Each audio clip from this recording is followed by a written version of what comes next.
So I wanted to start this series out on surrender on the big picture. We're all on a journey seeking some form of transformation or expanded level of consciousness. And I think it's really important just to kind of start zoomed out and really understand what we're working with here.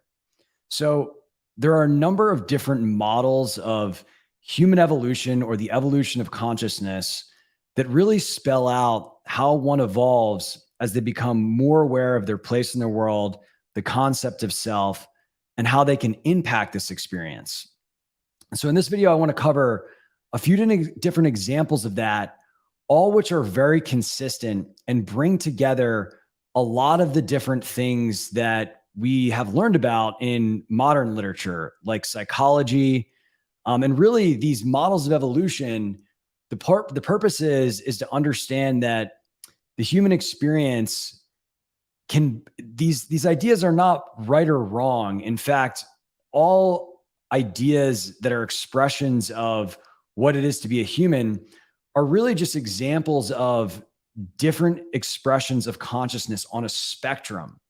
So at the very bottom, we have basic survival. At the very top, we have complete enlightenment. And there's all these different ways that describe what it's like to be a human along the way. And so when we read these things, we have to understand that actually these are just subjective experiences that one may go through as they evolve. And surrender has a very important place in that. And so we're going to start off with a basic model. And this is the life happens to me, by me, through me, and as me model. And so at the very bottom left, we can see the life happens to me. And this is victim mindset. It's pure survival. It's why is nothing going right? It's God is going to strike me down.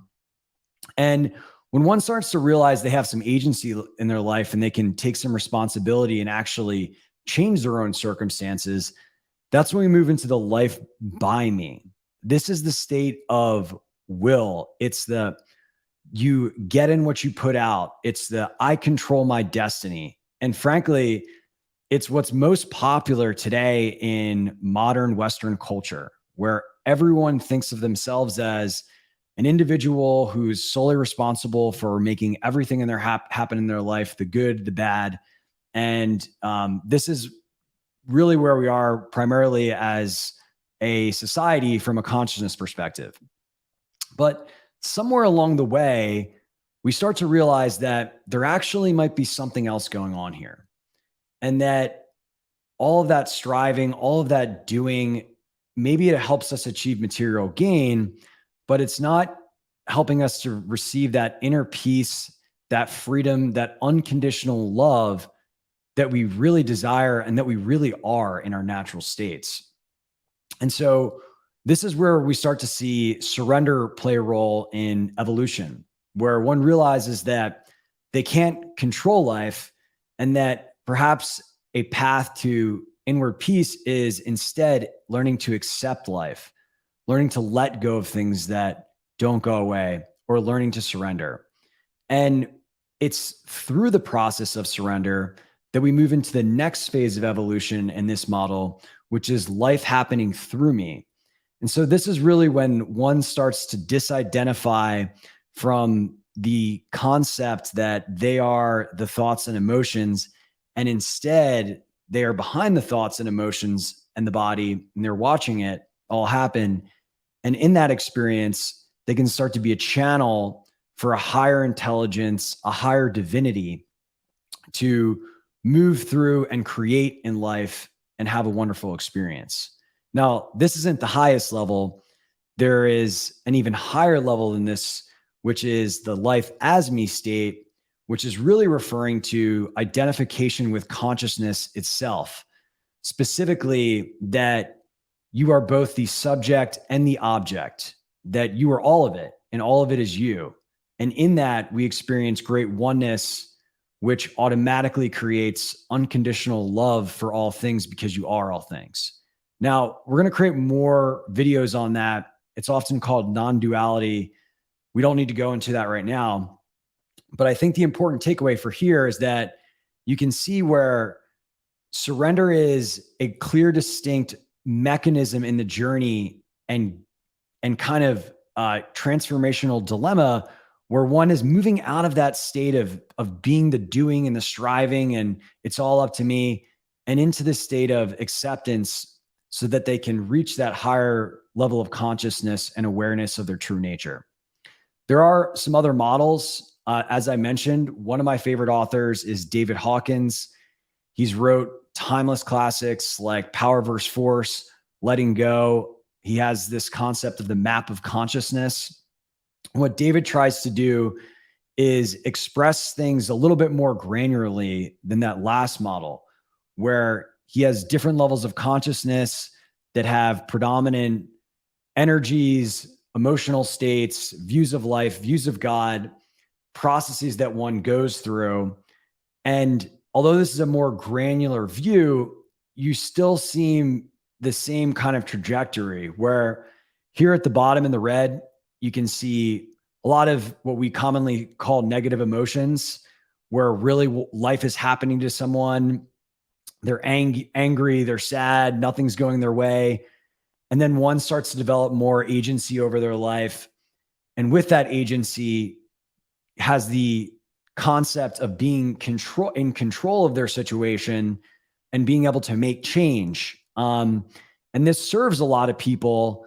And as people become more empowered and start to rely on things like reason and logic and science, that gets people to a certain point of development.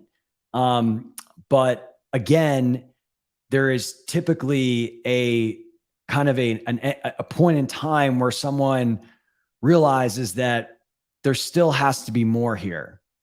And that in fact, there's a lot more miraculous nature at play here than just me doing things. And this is when one again starts to begin to learn to surrender in life, and move into the spiritual paradigm.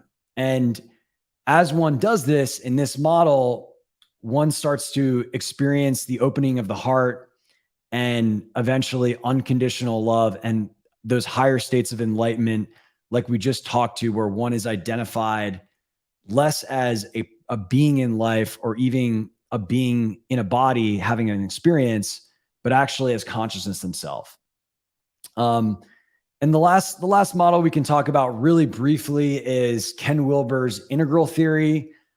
This is a model that I'm getting to know more. I don't claim to be as much of an expert on this one, but I think the important thing here is that you see a very similar trajectory. And this model was actually taken from synthesizing, I think, 70 different religions and common beliefs around psychology and history of the way the world works and human development.